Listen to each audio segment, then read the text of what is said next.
Welcome to our special guest, Christian Wohlfeil. We've known each other a long time because our moms are like best friends and our families used to go to church together. I know my family doesn't really go anymore, and I don't know, but Doesn't anyway, even. they both decided to be heathens together, so that's fun. Anyways, he came out to California to go to film school, and we connected a little bit, and he met his wife, and I got to go to his wedding, and that was very fun.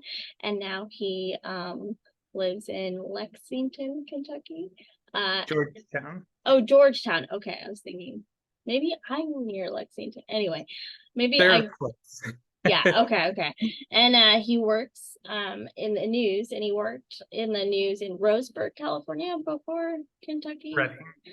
Reading. All those are It's okay. and I always confuse Reading and Redlands, and they're both like completely opposite from each other. California is a big state, people. California is a big state. Anyways, he worked in the news, and I thought that was interesting. And I certainly can't think of any disabled people I've seen in the news. So I wanted to bring him on and ask him questions and talk to us. And especially with him going from film school to like working in news, I thought that was very interesting. So I'm going to kick it off with some beginning questions, and then I'll open it to the room. How did you start out in your field? It honestly all has to do with going to film school. So Murata and I met in film school and we really loved it. And we're like, we're gonna do the LA thing. We're gonna write the scripts and direct the movies and do all this stuff. And when we graduated, we got married, and by that point, her grandma wasn't doing too well. So we decided to move up to Reading, where she's from. Murata's from there. And we went back, helped take care of grandma. Once grandma had passed, we were like, okay, we should probably find some jobs to help pay for some bills. And we couldn't really think of anything like film industry in the area except doing the news. And we both had, through our schooling experience, how it was set up was you did a little bit of everything. So you had editing classes, directing classes, acting classes, so you could get your foot in the door. And that's exactly what we did. We both applied for their open editor positions. There was one for the morning shift and one for the night shift. And we both applied and got accepted and just kind of found a love for news that way. And we became director. She became director. I became a producer. And once we felt like we learned everything we could in Reading, we moved out to Lexington, where the station is. We're in Georgetown now, which is a little bit north of there. And we love it. It's just been a great big adventure. That's awesome. Um, what would you describe as your dream job? Like someone comes down and they're gonna hand you your dream job, what would it be?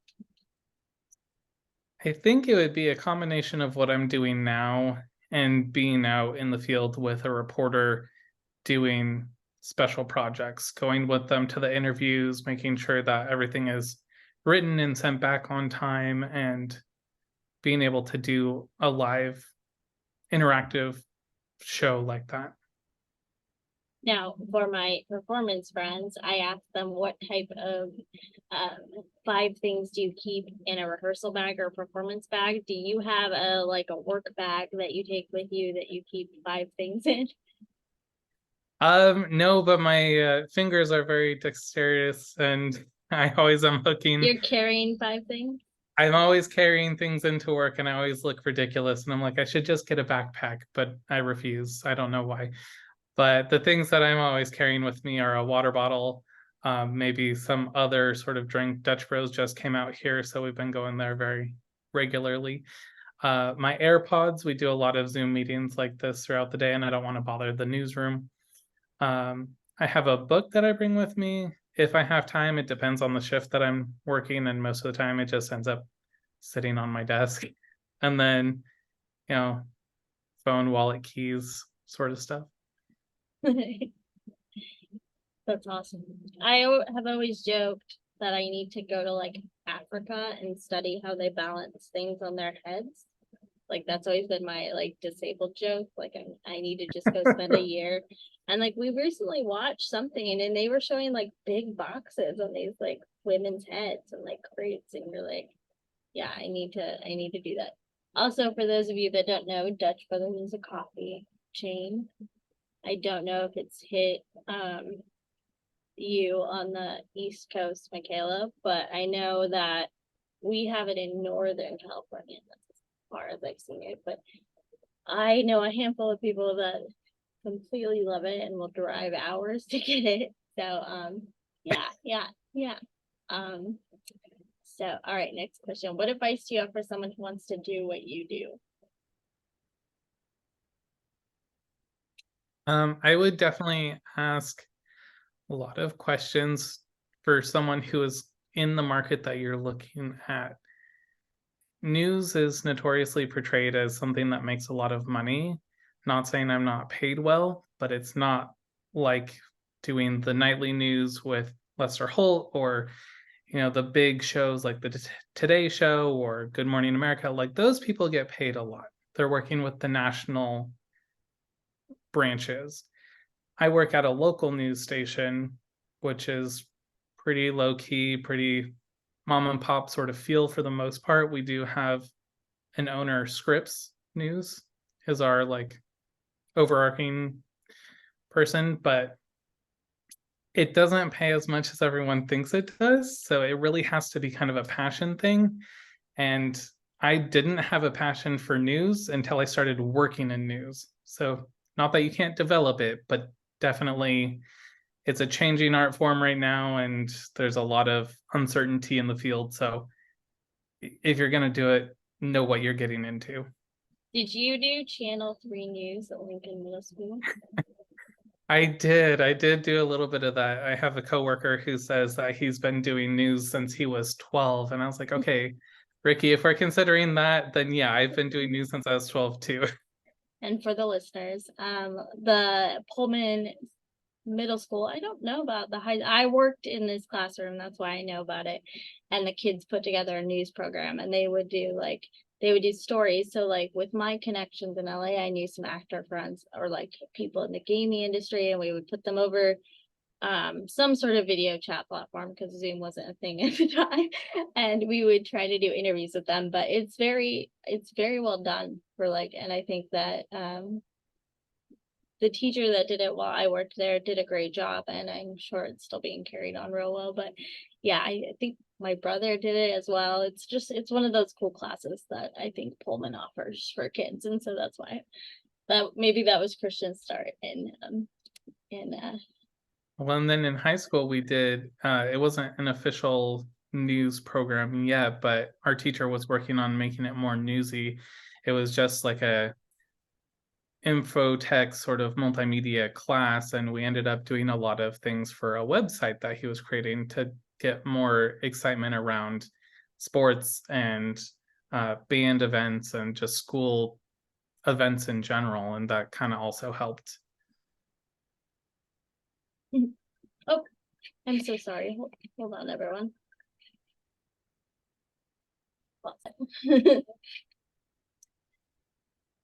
Okay. Yeah.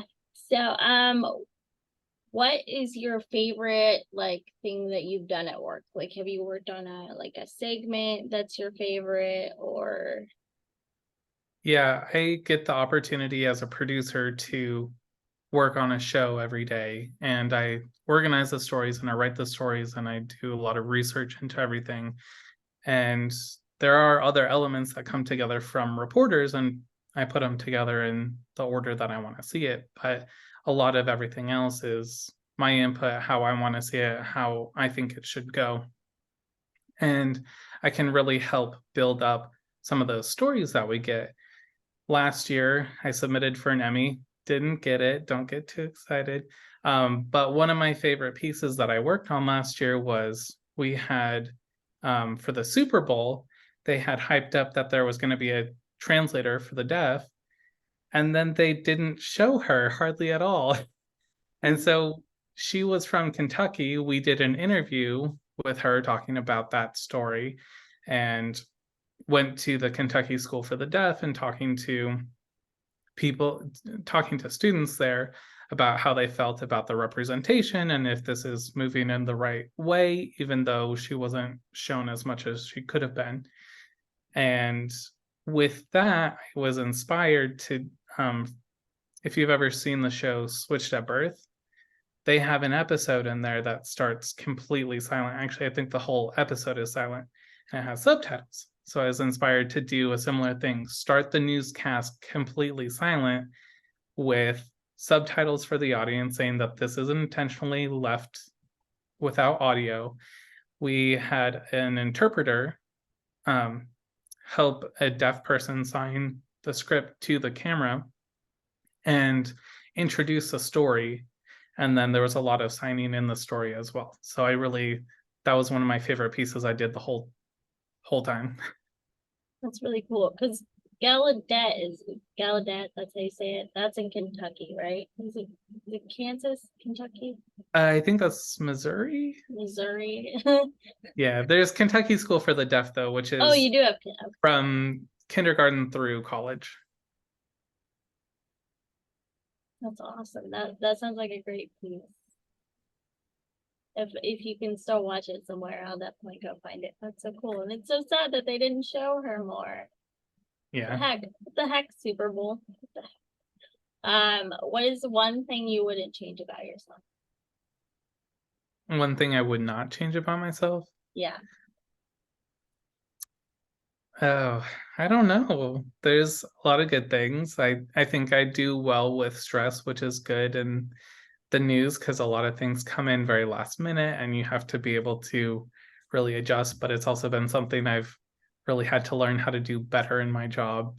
I love the creativity of my job, and I definitely think I get to explore that a lot. So I think my creativity, my response to stress, I think would be two of the top things that I would not change about myself. I love it. I don't think I would be able to handle it. I don't know. I don't know though. I have to think about it. All right. Does anyone have any questions or questions as I open the floor? Yeah, definitely. So I'm curious, so you're a producer now, you said. I'm curious, I'm assuming you didn't start off with that though. Um, I'm curious what you did in the news like before that, like, and did you work your way up to being a producer, and what was that like? Yeah, so I applied as a part-time editor at the station in Redding, California. And while I was editing the stories, I was really interested in the scripts and where the stories were coming from. And so I was talking with the producer that I was working with at night. The earlier shows, the 5:30, 6:30 shows, there was no time to talk to anybody. You just had to get the stuff done and in and move on with your life. But the 10 and 11 shows, there was more time to talk to the producer and talk about our process of gathering stories and why she wrote things the way she did and what is a stinger, because in film school a stinger was an extension cord and I couldn't understand why they needed so many stingers for a pre-lit studio, and come to find out they were animations. So that really piqued my interest in producing because it was a lot of what I wanted to do. It's a lot of writing, it's a lot of creating a blueprint that you hand off to the director who then makes it happen. And there was an opportunity to be an assistant producer on the morning show, which was from 5 to 6, the 5 to 7. And that was crazy. Overnights suck. But I learned a lot of my skills through that assistant producing position. And then I was able to move into the 11 o'clock producer position. I moved back to mornings for a little while.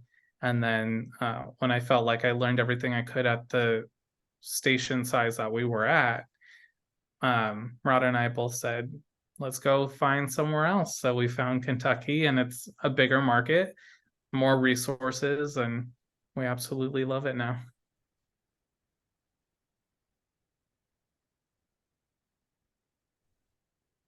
Any more? Yes.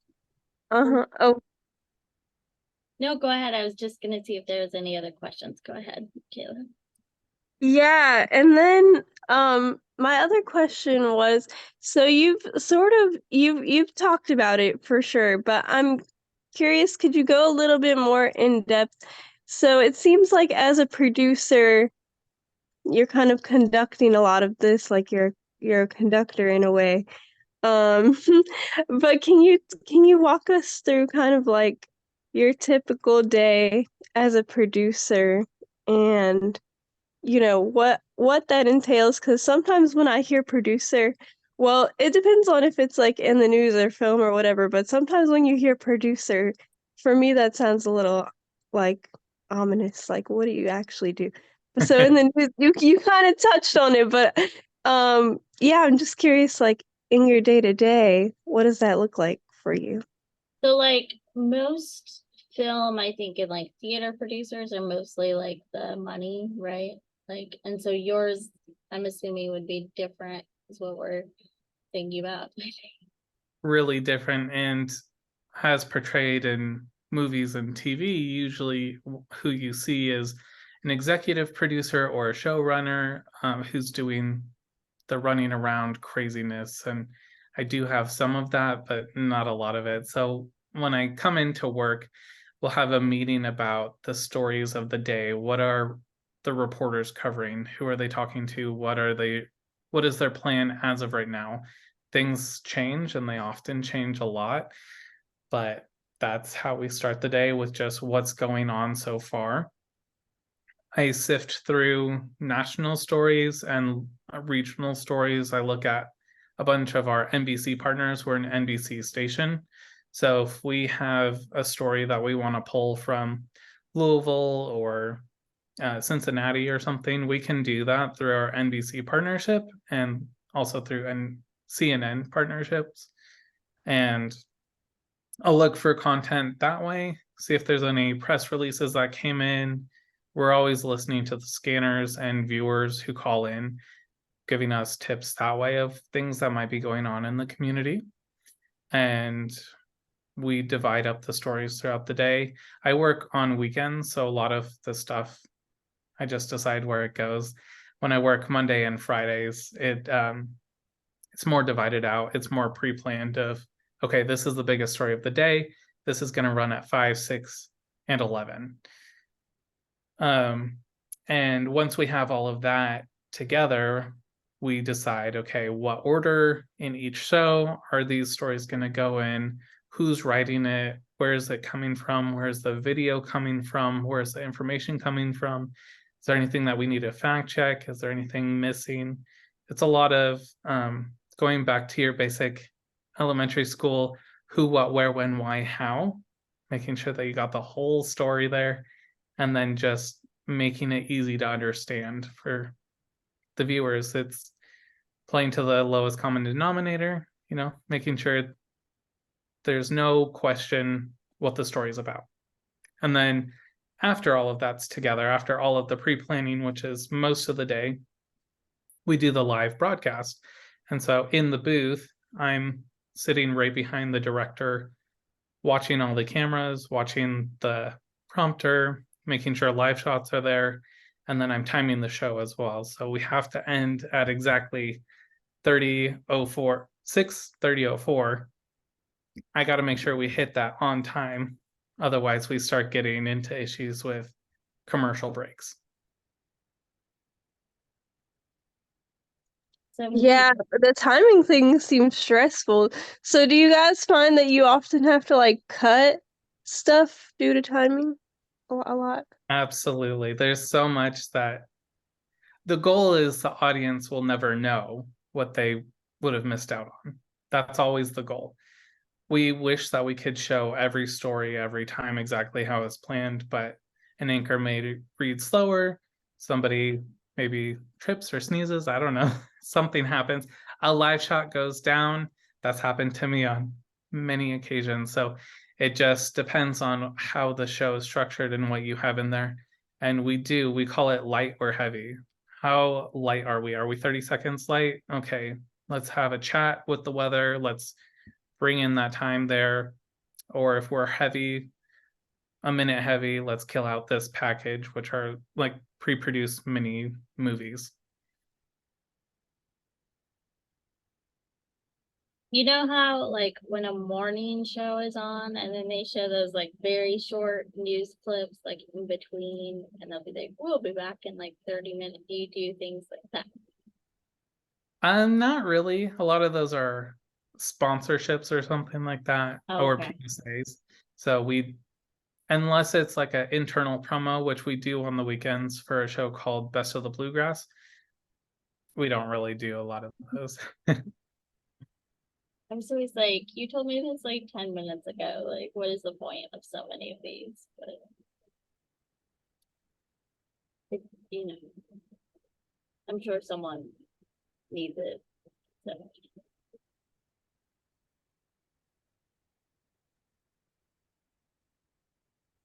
And then another thing I always think about, so in high school I actually did like the news for the school district. Like I did the little news segments, but my saving grace was that it was like pre-recorded. It wasn't live.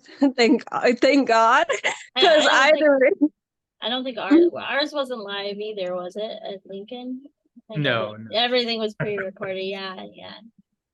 So Yeah, because sometimes because I would have to read off the teleprompter, and I don't know, sometimes it would be kicking my butt a little bit. Like I would have to be like, wait, how do you pronounce that name? Like, let's go back, like, or just little mistakes, because I'm a high schooler. I was a high schooler, so at the time. So, I wasn't as used to it as like someone professionally trained in it. But of course, you always see like bloopers and stuff, or like when people make mistakes in the news and then it like ends up on the internet. Um, do y'all Yeah. sort of have those like inside jokes like in the newsroom of like when people have messed up or um things like that? Oh, absolutely. Everything you were just talking about in your own personal experiences, everything that all of our anchors, fresh or seasoned, go through every day. We have a voice activated prompter at our station, which causes a lot of chaos sometimes where it's just, it scrolls forward on its own, which is what it's supposed to do. Sometimes it goes too far. Sometimes it goes backwards. There was one day where it went upside down and backwards. So that can be an issue. But one of my favorite moments that just happened like last week, our meteorologist, our chief meteorologist, he has a cold right now and he lost his voice in the middle of his weather forecast. And our anchor, Larry, he just jumped in and was like, I don't know what I'm talking about, but look at these numbers. Bill, what am I looking at? These are lows? Okay, these are lows. Lexington, you're here. Georgetown, you're here. And Bill was advancing the slides from his computer until he got his voice back. And it was great teamwork. It was funny. It was smooth. It was very just, it was almost as if it was planned. Well, and that's funny too, because it it really seems like that's what the news and theater has in common, which is you have to, it seems like, you have to just roll with the punches. And if something Absolutely. happens, you just have to keep going. are you almost kind of like a stage manager in that sense if we're comparing them both? To some degree, yeah. Especially with live shots with reporters, or if we have in studio interviews, absolutely. We are now an automated station, so we don't have a lot of the production crew that we used to have. We used to have someone rolling the prompter. We used to have someone on the audio board. We used to have someone doing camera work. Now all of that is automated through technology, and there's two people behind the scenes. It is me and the director. Alexa off. So it's really crazy to see, like, if something goes wrong, we have issues sometimes where our video server crashes. It's either me or the director, whoever is not busy, we have to run and figure out what's going on. We have to call the on-call engineer. There's not anyone else, so the show still has to go on just like in theater. How does that like make you feel like automated versus having people there? Like, do you have any feelings or comments on that? It's mixed emotions for sure. I know there's a lot of talk about AI taking over jobs and getting rid of people, and I've always had mixed emotions about that. Like, AI has been around for longer than I think most people realize. When you get a voicemail on your phone and it's transcribed for you, that's AI. And I think that's really cool. And that's increasing accessibility for a lot of people. It makes it even easier for me. Like, if I don't have to answer the phone and I can read it later when I have time and not bother other people, that's great. That's a great use of technology.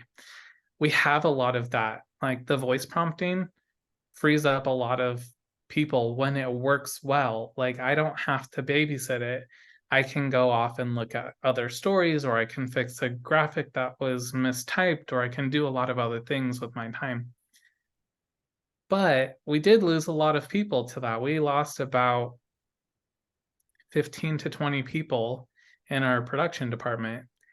And it is a cost cutting measure that it's implemented, because news, unfortunately, isn't what it used to be. So it's a transformative environment right now. We're trying to figure out how to be online and with the younger generation, because the people who watch us on TV, they're not going to be around forever. And that audience is getting smaller. So we have to figure out how to meet people where they're at. And unfortunately, right now, that means smaller crews. Now, you also have the other side of, if you hired somebody who wasn't necessarily good at their job, you don't have to worry about that. The computer is going to consistently work or not work. So I'm kind of divided on it. Yeah, I understand. I mean, I see like the bright sides of AI, like with accessibility, and I know there are people that use it for accessibility reasons, but also I don't think you should be using it to take jobs away from, writers or actors or, you know, news people maybe. You know, yeah, we, I've seen enough sci-fi robot movies. Well, and thankfully, like, we have limited computer intervention right now. So, like, our cameras, they're automated cameras, but really what that means is that it's controlled by the director back in the control room, and they can zoom in, they can pan, they can tilt, and that's it. That's all they can do. So we have 5 cameras for that. We don't have the cameras that are like zooming around the studio and crashing into each other and creating chaos like that. We don't have that. So, you've seen like the old clips of news where they're like, okay, like, Paul, pan over here so we can show them whatever. Is the director still able to do something like that, or are you missing out on like a moment like that where you would need a human to capture it? You would definitely need a human for that, unless it was a pre-planned thing. So we can have a crew that's in there with a live pack or something that we could take that signal. We can pan over there. Definitely, we do this spotlight series on the communities in Kentucky, especially central Kentucky where we're at. And we just did a live show. The whole show was live out in Berea. And our meteorologist, he was like, hey, I have all these other people who just walked up.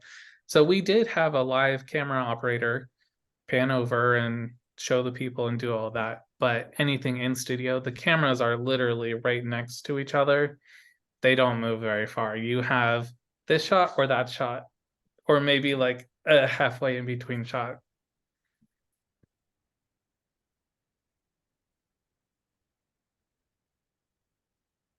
Allison, do you have any questions for Christian? Allison is our resident producer, so. How do you prioritize the story? Say that again, Allison, one more time. How do you prioritize the stories? How do you prioritize the stories? Yeah, it honestly just depends on what's going on for the day. So yesterday, when I was working, we had a lot of coverage of this coach, this really prominent coach who had passed away over the weekend. His funeral was on Monday. So we did a lot of coverage on that. Specifically in my show, we had two of our anchors talking with former players of his and talking with people going to the funeral and getting all of those elements. So that was how we started the show. That was a top priority because it impacted the most amount of people. But over the weekend, it was a little bit different. It was a lot of crashes that happened for no one really knows why. It just was a particularly crazy crash weekend. So while it didn't impact as many people, a lot of the crashes were overnight. It was the most intense sort of story, something that you're not really gonna want to dwell on for a long time. So we start with the most important, the most crazy, the most attention grabbing stories, and then you kind of work your way down into the lighthearted or the easy to tease, but not necessarily significant. If it had to be moved out of the show, people wouldn't miss it. People are going to miss the crash. They're going to call in and say, why didn't you cover this? Why aren't you here? Where's this story?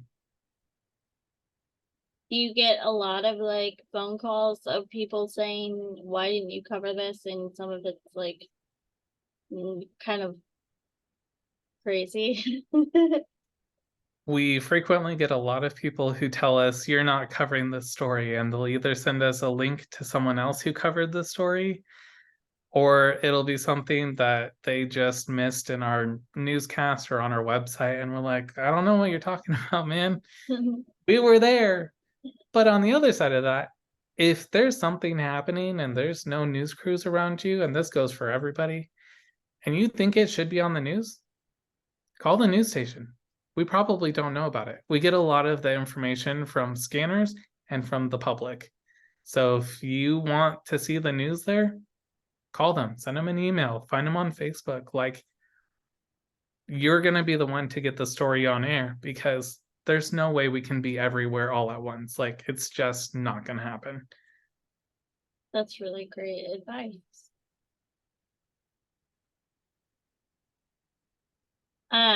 Like, so I know that there, the news are connected, like, I was recently filmed at the disability strike here in LA and it aired in LA.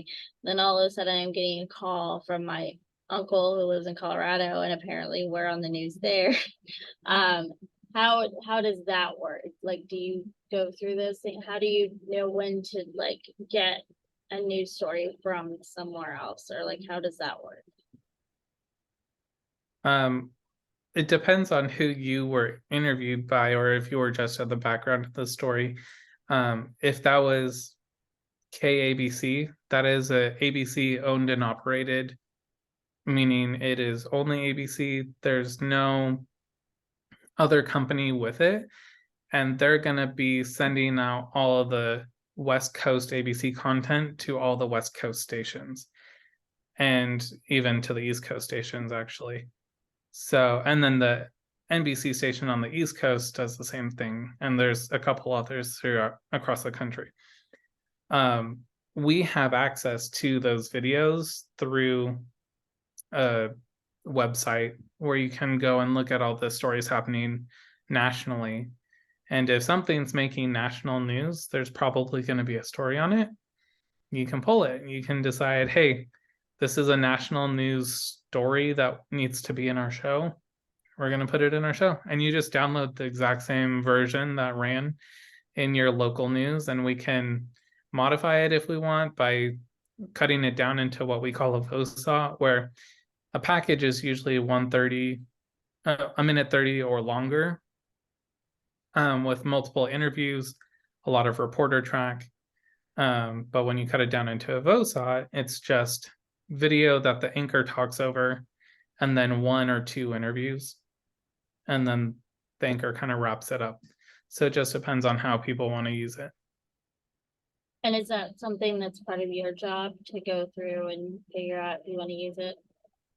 Yeah, we do that a lot. Like, we have 2 stations that we work with in Louisville, which is the biggest city in Kentucky, and Lexington is the second biggest city in Kentucky. So we share a lot of content back and forth.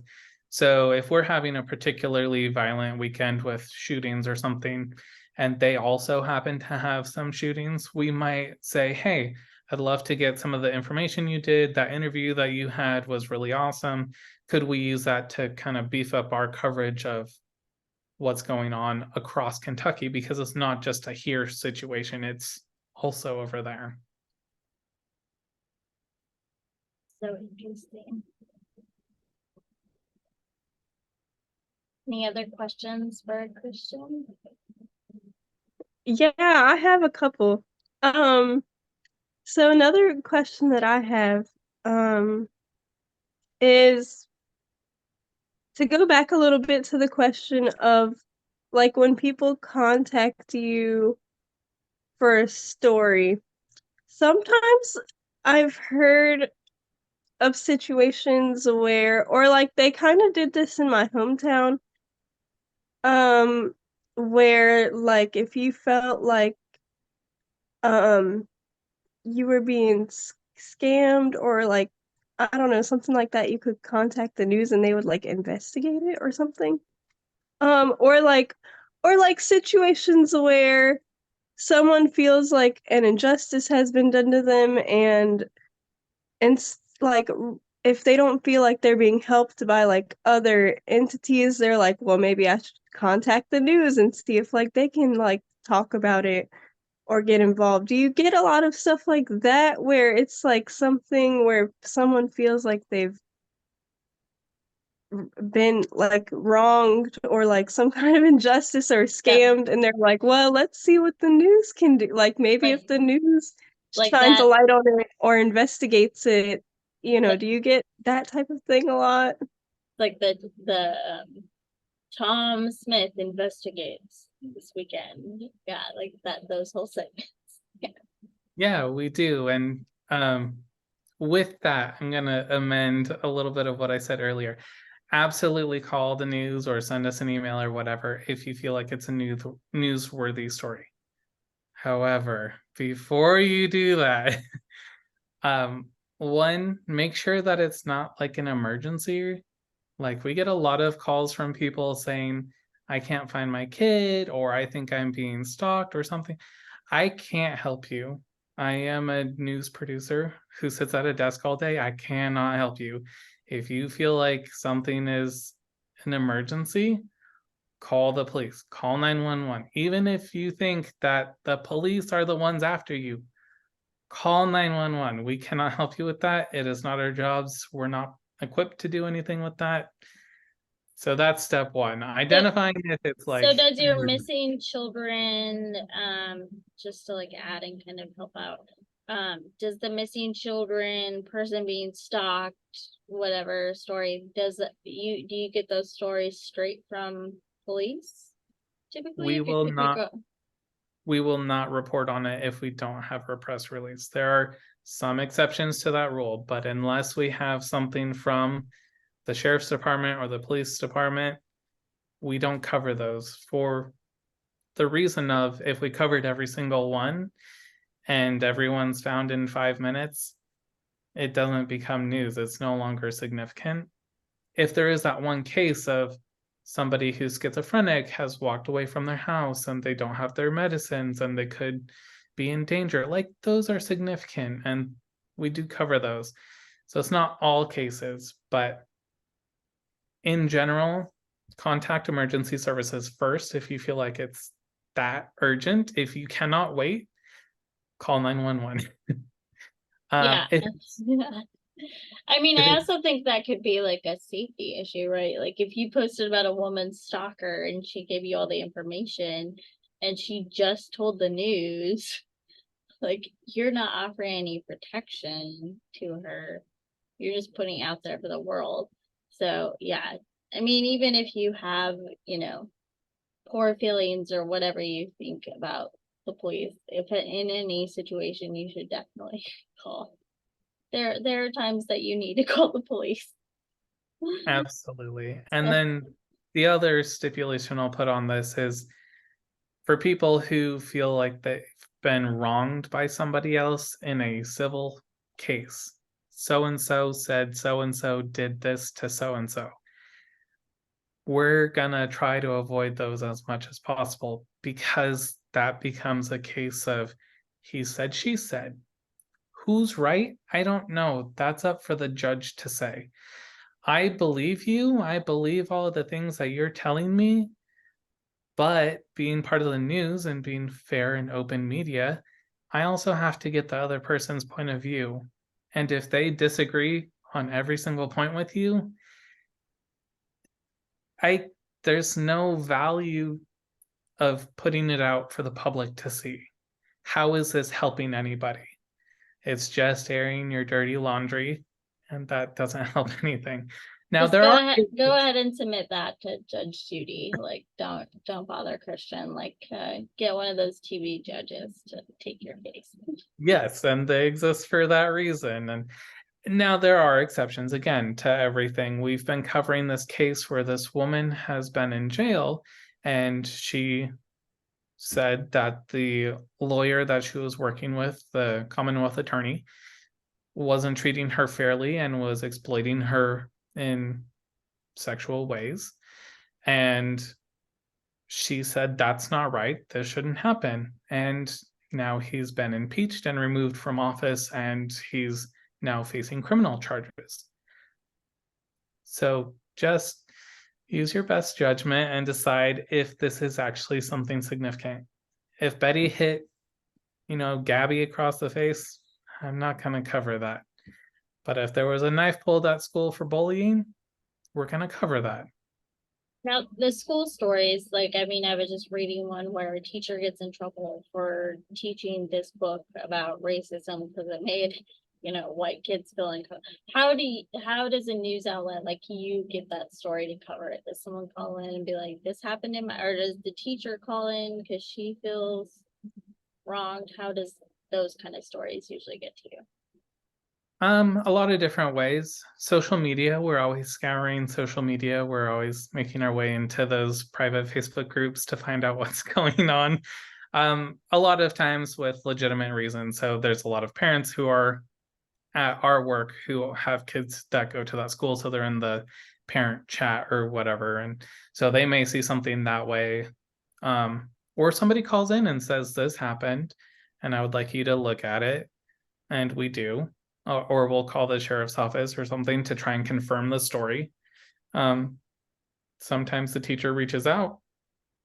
It just depends on what the story is.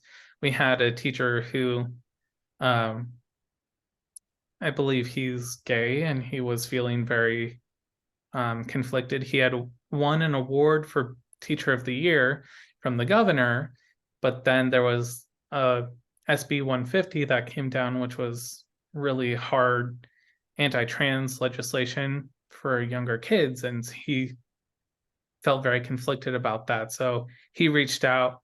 We did a story with him about why he was leaving the district. That's really cool, actually.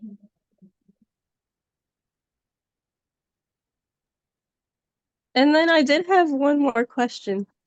So I'm gonna go on like a slight tangent, but I promise there's a point. So, so my favorite band is Paramore, and I'm wearing a hoodie from them actually, and they have this song that's actually called "The News," and the premise of the song is like that the news these days is very depressing, and it always seems like there's something bad going on, like the world is just terrible right now, especially since the pandemic. And with just the way the world is, it just seems like there's always something bad, and it's like the dichotomy of like you want to stay informed, but it's also draining because there's just always something bad happening, it seems like.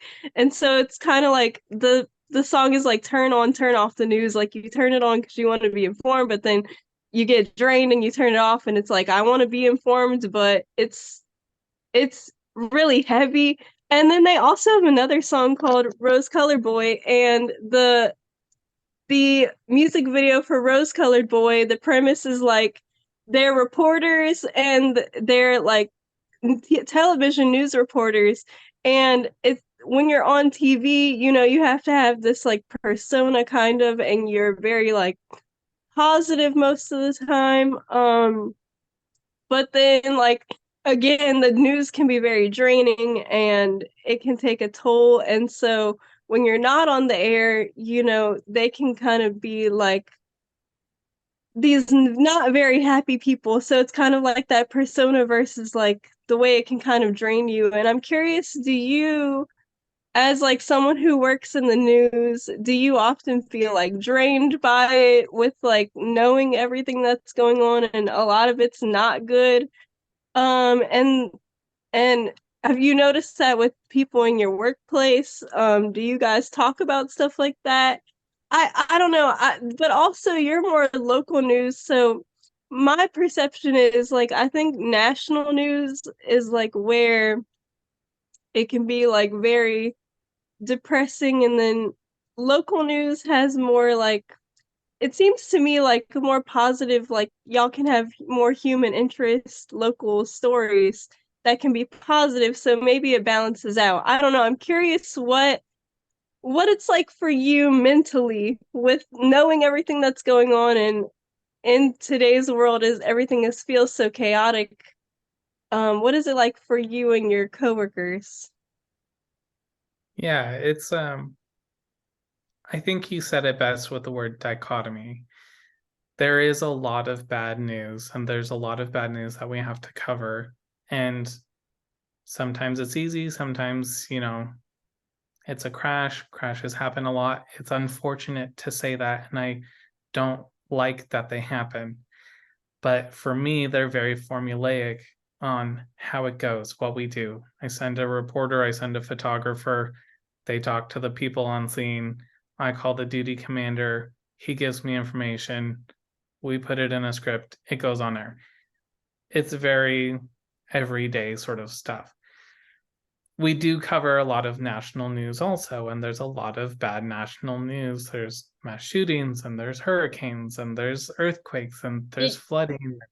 So I have a quick question just to add on to that. Did you cover the Moscow murders, and then that kind of hit home a little more?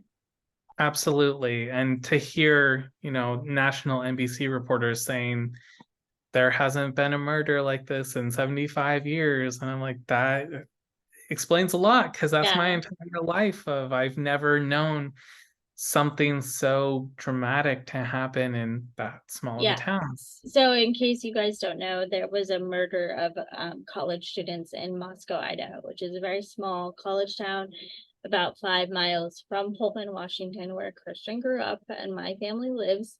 And I remember just watching all the Dateline shows, and like more so the idea of like him being in Washington State University, there's that feeling of I could have been at the grocery store with him, and like that's very weird. And then I was also like, I think shortly after that there was like a Dateline episode of the girl from Pullman who went to University of Utah, and I was actually one of her teachers. And so just this weird news cycle moment where you're like, this is hitting way too close to home.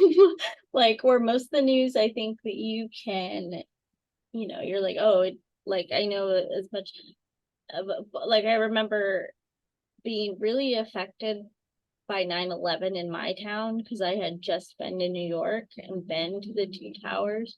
But I remember the whole mindset of a lot of people around me were like, it wouldn't happen here, so why should I care about it?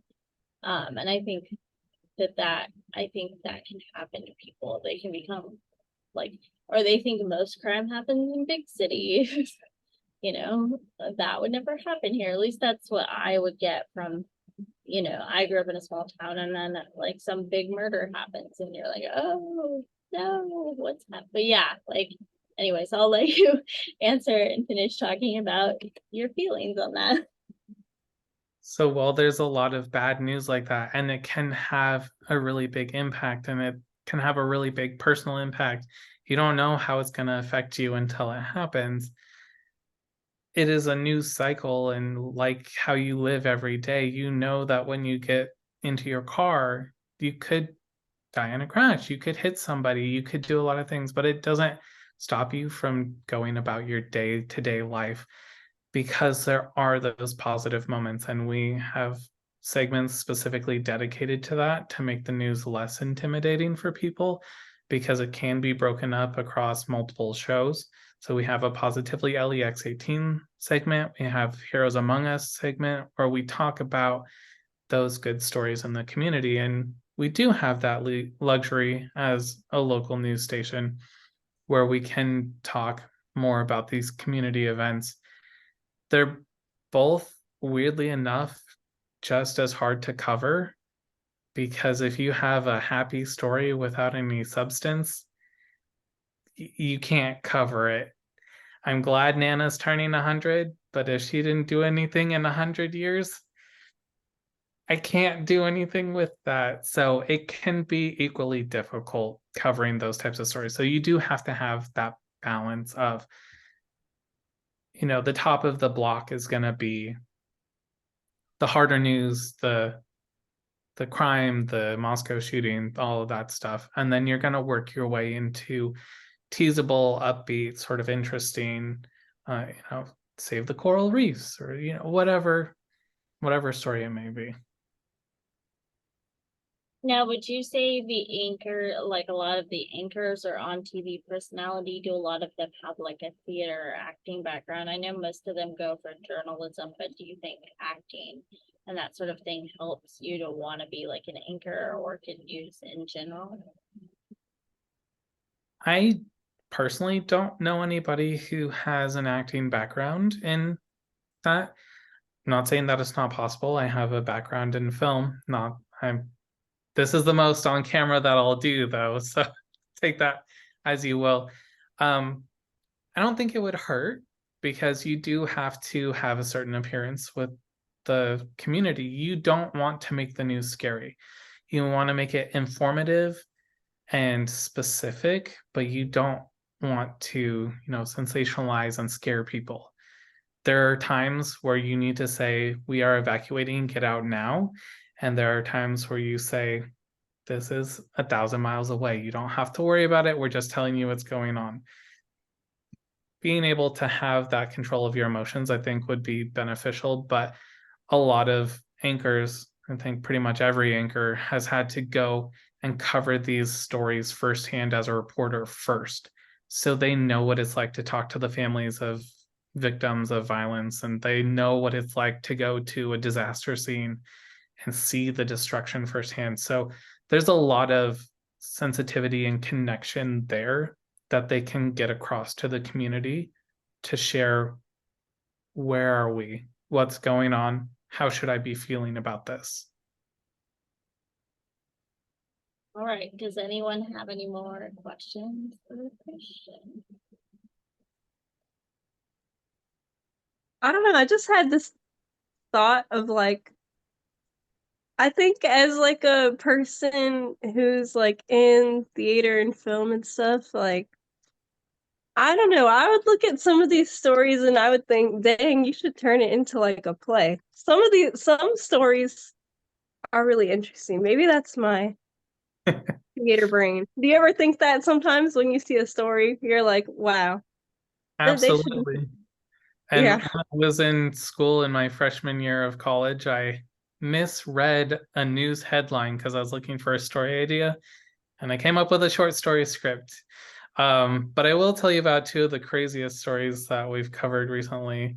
One was in Redding, California. There was a woman who went missing for about a week, I think, and the husband was the suspect. Everybody thought he had done it, murdered her or whatever, kidnapped her. But then she came back, and it was Thanksgiving Day. And she was just found wandering around in the street. And there had been this whole big search party. Nobody had found her. She like turned herself into the nearest, residential area, got the police. Everybody came and was like, "Oh my gosh, what happened?" She said she had been kidnapped by these two women. She had been I chained think up I in the remember this. bathroom, and she had escaped by, picking the lock on the handcuffs or something. And for years, there was this investigation into who these two women were, and she had sketches drawn up to help find them. And it just came out that she had made up the whole story because she wanted to run away with her boyfriend that she was cheating on with her husband. And the husband knew about it.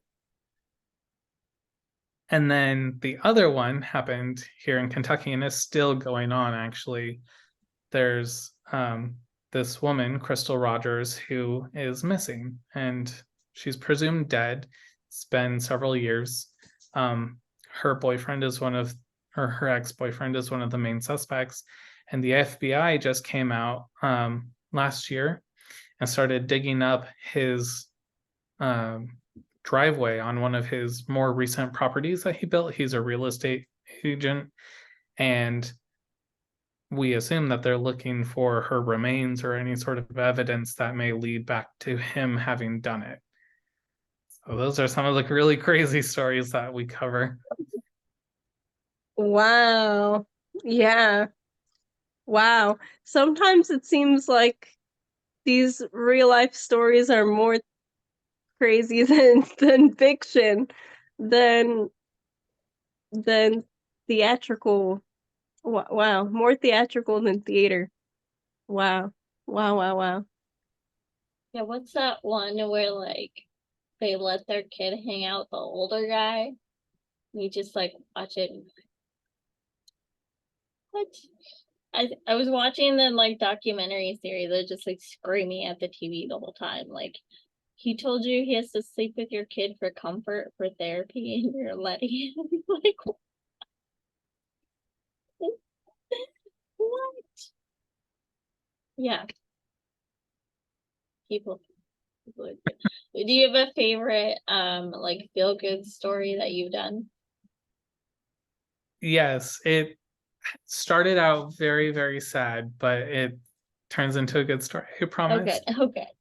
There was this dog that was abandoned and found by the Louisville Humane Society, basically inches from death, like skin and bones, barely able to stand and walk. And they took him in and they were posting about him on Facebook. His name is Ethan. And they posted some pictures and said that he had been neglected and he was abandoned, and they were going to do everything that they could, but don't get your hopes up. He might not make it through the night. And so they do what they can. He makes it through the night. A couple of weeks later, he's doing better. He's doing stronger. He's getting, turning around, and he had a couple missteps where he started having seizures from the malnourished and everything, but he got stronger and he was able to be adopted. And one of the families that was considering adopting him was the veterinarian crew that was working with him to heal him and get him back on his feet. They ended up adopting him. They had fostered him. They had fallen in love with him. They adopted him. Ethan, a 10-year-old boy, heard about this story and said, "That's not right. This can't happen. Why is this allowed?" In Kentucky at the time, animal abuse was a very low kind of misdemeanor charge. He took this story of Ethan the dog to the governor's office and the lawyers and everything, and said, "We need to do something about this and make animal abuse a harsher punishment." and he changed the law because the community rallied around a dog. That's amazing. Oh, Oh, see, even that I could see being like, I don't know. but you That's need the really you need the bad to see the good. Yeah. I think it's like what I think Patton Oswalt or someone else has probably always said, when bad things happen, focus on the good on the other side. Like that's gonna help you. It's gonna help you. Although I also that made me think. Oh, go ahead. no, go ahead. I was gonna say some stories that could be hard to find. Also, that made me think like, as someone who works in the news, do you think about these past stories you've done a lot? Because I feel like for me, I would with a lot of these stories think about these people past the time that we did the story and be like, I wonder what they're up to now, or I wonder if, they're doing okay. Like, do you ever look back on these stories and like wonder like how they're doing now, or like do you ever, I guess, and I don't know, sometimes they do have that in the news where they'll go back and talk to people that they've talked to in the past and check up on them, but I don't know. I think that's something that I would think about a lot too, like how are these people doing, and um especially with kind of things like that where are people continuing their efforts with different things. I don't know. We do. We try, especially with really big stories. Like we had really devastating tornado outbreak a couple of years ago, and then in the same year, 6 months later, there was a really devastating flood that happened on the other side of the state. And we did 1 year anniversary pieces of that and went back and talked to some people that we had spoken to the first time around and got an update. How are they doing? How is everything now? Do you have a house? How is the government assistance with all of that? So we do try to update on those. But to the other point, sometimes I feel like a scientist observing in the wild, like we're not really supposed to step in if like we can, like we have investigative pieces that we do and that can help change laws, but um we're not trying to influence anything. We're telling the story. We are showing you the facts of the story. And in that way, I feel kind of like a scientist out observing like gorillas or something. They don't intervene. They let what happened happen and they just record it and observe and tell people about it. And that way news is really kind of the same of, I didn't want to tell you about this terrible thing that happened. It just did, and my job is to report it.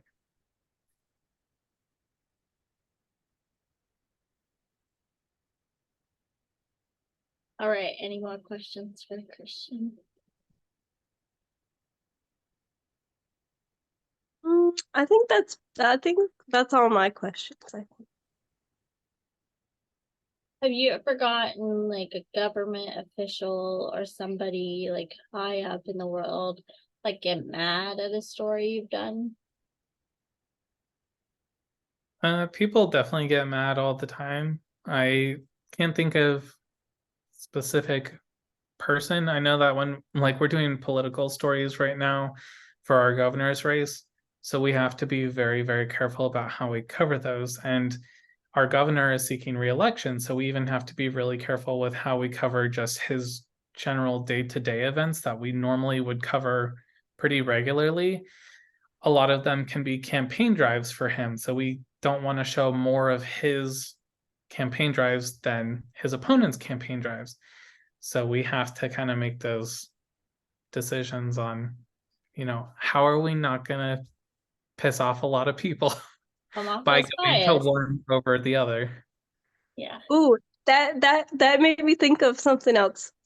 Um, Do you, I guess this is different with local news, but do you have anything to say to the idea? I guess specifically, you hear this a lot on the right, but the idea of like the news and politics and the news is corrupt, or like, I don't know, like you hear this whole thing of like, with, Trump did this a lot where he would say like, oh, fake news and blah blah blah. I'm curious, do you deal with that? Like people who are sort of like think there's like this sort of conspiracy or like Yeah, conspiring against, or like corruption or fake news type of thing. I mean, do you have to deal with that locally? Is that like um definitely. Especially when it's stories that people either wanted covered and we didn't, or they didn't agree with the way that we covered the story. And I'm not saying that we're perfect, nobody is. And there are bad seeds everywhere in every industry, in every job. But in the majority of cases, in all of the newsrooms across America, I would say, national or otherwise, people want to tell the stories and get the information out there. And they're doing their best to do it in a way that is informative and compelling, but factual. I also think like we've become so divided that even the news is divided. So you like, this is the bad news, and this is the good news, or this is the right wing news, and this is the left wing news. And like, how do you know who to trust? Like, so it's probably a very interesting world to be working in right now and kind of witness that, because like growing up watching the news, or I go back home, because we talked about this, like the grandmas are the only ones still watching the news. Like I go to visit Wes's grandma, and I think we just watched the NBC like the whole day that we're there.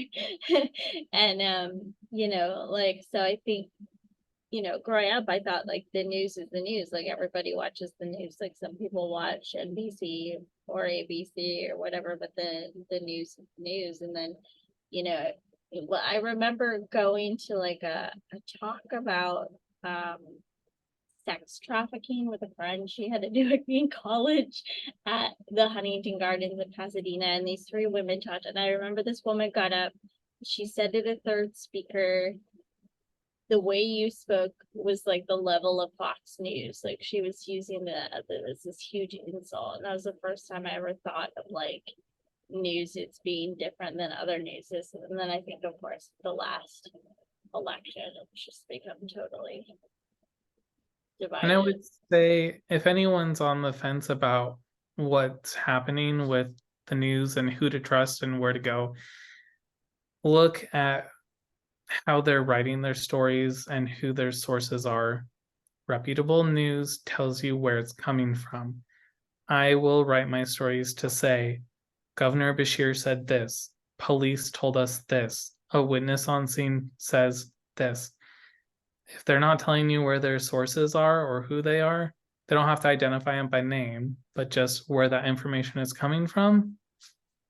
I would ask questions. That's very good advice. Yeah. It goes back to like school, source your material. Source your material. All right. Allison, you have any more questions?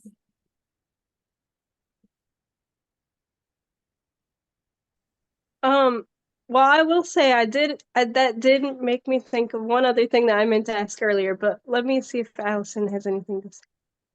I was just gonna ask if you have any advice for anyone who would like to get into the news. Sure. Um, I think I said this a little bit earlier, but if anyone is thinking about getting into the news, it's a lot of work. Ask questions for people in the market that you're looking at and the station that you're considering. Get the information before you look at it, what is the day-to-day actually like? What is the newsroom culture actually like? I've worked in a newsroom that was not really great, and I work in a newsroom that is really great. So it can vary market to market, station to station, ownership to ownership, job to job. Really just figure out what you think you want to do and find out what the reality is. Find somebody who's willing to be very open about what their job is, what they make, how difficult day-to-day life is. Does the schooling background of a lot of your coworkers, like behind the scenes, or like other producers, is it varied? Like how they, because I know you went to film school. Like, did the guy next to you in the booth also go to film school, or did they go like for journalism or? Yeah, a lot of people have journalism degrees, as you would expect. Some people don't have degrees at all. They just have experience, which you can learn a lot of the job, if not all of it, on your feet on the job. That's what I feel like I've done. I definitely had a lot of imposter syndrome going from editor to producer and then from producer to news station producer. I didn't feel comfortable in my role until about a year into it. I just felt like, man, I'm conning these people. They're going to call me out. I'm going to do something and they're going to say, you're fired. Like, you don't get it. Where did you come from? But you're going to meet everybody with a variety of backgrounds that work in the news, and they've all come to the same place for the same reason, which is to tell stories and, meet the people. Yeah, that's, And go ahead. oh, my last thing, this is my last thing, because we touched on it earlier, but I just wanted to go a little bit more into it. Because for the past decade or so, I've heard, well, we've heard it as a society, I think, like the news is dying. I've heard it more so with like newspapers and magazines, and like newspapers are dying and that sort of side of the news. Which As Christian's sister works in that side of the news, actually. So. And I'm personally a fan of, I'm a newspaper and TV news person. But as you guys mentioned, like, it seems like that's more of an, like, at least it seems like that's kind of more of an older person thing. I mean, I don't consider myself old, but we're not old in this video Zoom thing, but like, you both have kind of hinted at like it seems like has more of an older audience. Well, and Um, I also wonder if that just comes from like streaming now. Like, I don't know how you watch TV, Christian, but I stream everything now. Most of my peers that I know stream everything now. No one owns cable except for my mom and grandma and like Wes's family, like parents of that generation. And so there were times where I was going on and like watching Good Morning America after it came back on streaming on Hulu. Just because I felt kind of out of touch. Like, I remember like we were there for a holiday and there was like the New Year's, like what happened in the year, and I was like, what, when did that happen? Like, how did I miss that? Like, I felt so out of touch with the world that I was trying to watch like a national news to be more in touch for a while. But then, I think, yeah, if there's like a hurricane that's gonna hit Georgia, or like something's happening up in Pullman, we might try to like hunt down a streaming news, but it's not something that like automatically like comes up. It's not something we watch daily. It's not something, and I'm sure there are news stream. I probably still have one like an app on my Roku, but I think that's a big part of it. well, So and well, just to add on to that too, I think also social media. I hear a lot of people our age say, they get their news from Twitter and Facebook. They just scroll and they read. And you also hear like, well, a lot of people only read headlines, they're not going to read the full article. So that's kind of with the structure of you have to put the most important information at the top because people aren't going to read the whole article sometimes, or I don't know. So I would also say social media, but go ahead. Well, that's exactly what I was gonna say. You guys both hit it right on the head of the industry is in transition, whether you're at a news station, a paper, or a radio station, the industry is in transition. And the question that keeps popping up is how do you meet the audience where they are? Because the fact of the matter is, you're always going to need and want news. Consumers want news. People want to know what's going on in their lives and around the world that they live in. So, how do you meet them? And a lot of that is people are streaming. How do we get on streaming? Do we make our own app? Are we partnering with somebody else? Are we on social media? How do we make money from that? How do we monetize that? Because you can't just do it to do it. You have to make money somewhere. So Facebook monetizes, Twitter does not, or X. Eh. YouTube monetizes and TikTok monetizes, but how do you get on there? How do you go viral? How do you reach the biggest audience you can? And those are questions that we ask all the time. Like, how are we going to get this story to the people who care about it?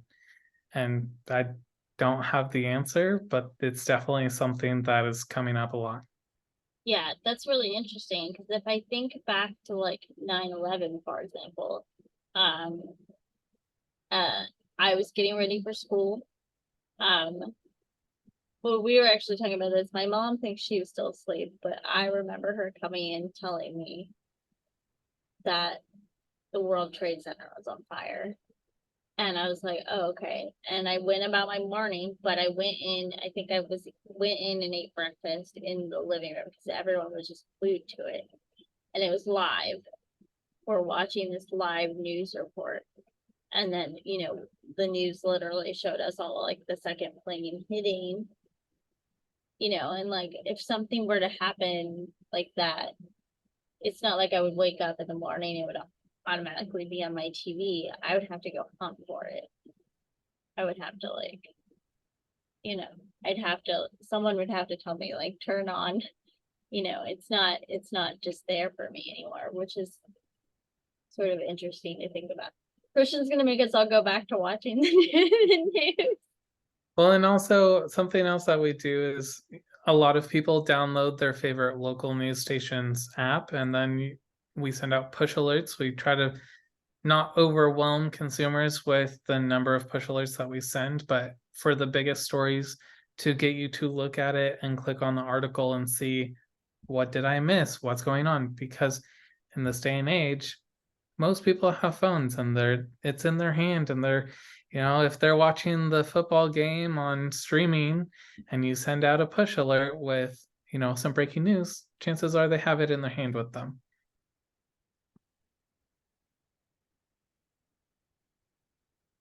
And like with like your local news, like say I was like from Kentucky, so I wanted to keep up with it, but I was moving to California. Can you download the app like anywhere?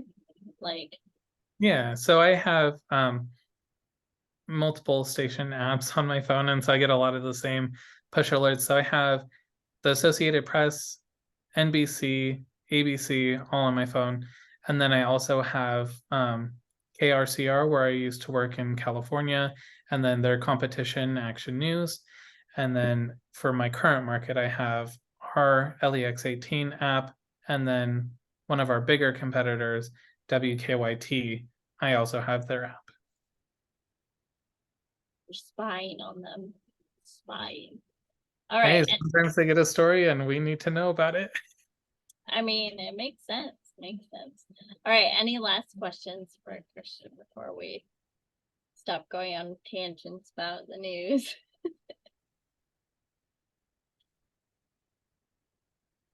I think that's all for me, but thank you so much for your answers and insightful knowledge. Now, I know that Murata got to cover the Kentucky Derby. Did you get to cover some of them? So those are really big productions. It takes every single person we got. I'm the guy at the station the last couple of years that has not directly been doing something with the Derby, but I do the 11 o'clock show after all of the craziness and kind of recap what went on during the day. What did you miss? But yeah, she got the opportunity to be out there in the live satellite truck, sending back all of the video and everything, and she loved it. It was great. Yeah. Did she wear a hat? No, we have to wear headsets, so it wouldn't work out too well. Tell her I'll design a headset Kentucky Derby hat for her. Okay. I'll figure it out for her. Yeah.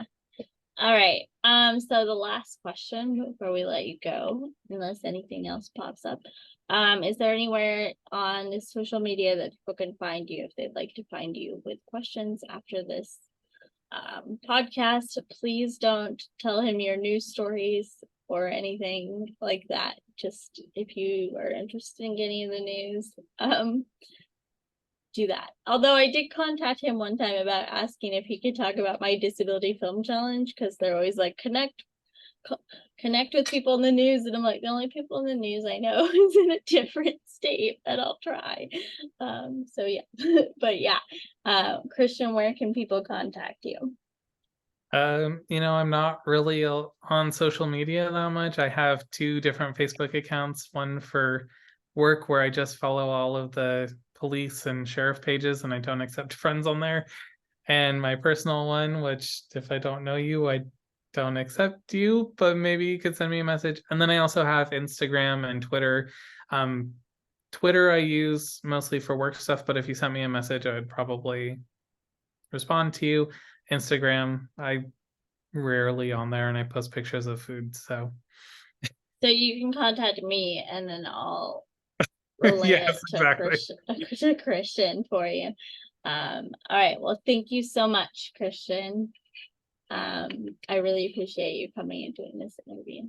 Yeah, absolutely. It was great.